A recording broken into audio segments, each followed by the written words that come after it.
In a resignation letter to May, Amber Rudd said she had inadvertently misled a parliamentary committee last Wednesday by denying the government had targets for the deportation of illegal migrants.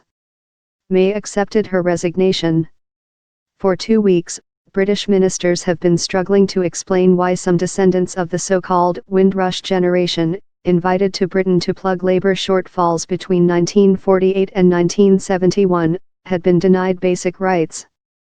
The Windrush scandal overshadowed the Commonwealth Summit in London and has raised questions about May's 6-year stint as Interior Minister before she became Prime Minister in the wake of the 2016 Brexit referendum.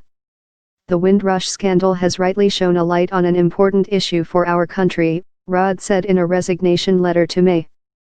The opposition Labour Party, which had repeatedly called on Rudd to resign, said May was responsible and should explain her own role in the government's immigration policies.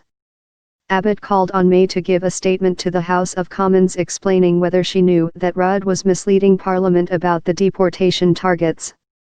Facing questions over the Windrush scandal, Rudd, 54, told lawmakers on Wednesday that Britain did not have targets for the removal of immigrants, but was forced to clarify her words after leaked documents showed some targets did exist. After repeated challenges to her testimony on the deportation of immigrants, Rudd telephoned May on Sunday and offered her resignation. "I feel it is necessary to do so because I inadvertently misled the Home Affairs Select Committee over targets for removal of illegal immigrants," Rudd told May.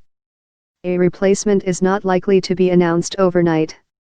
Windrush crisis. But the controversy over policies which May is closely associated with has raised awkward questions about how the pursuit of lower immigration after Brexit sits alongside the desire to be an outward-looking global economy.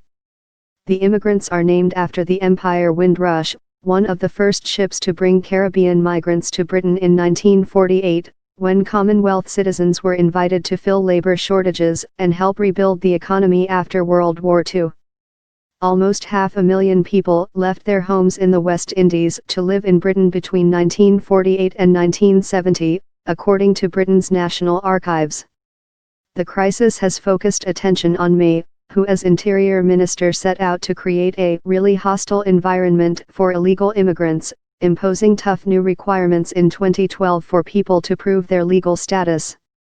Anna Soubry, a Conservative lawmaker, predicted Rudd may one day return to a senior job in government. "She is a woman of great courage and immense ability," Soubry said. "If there is any justice, she will soon return to the highest of office."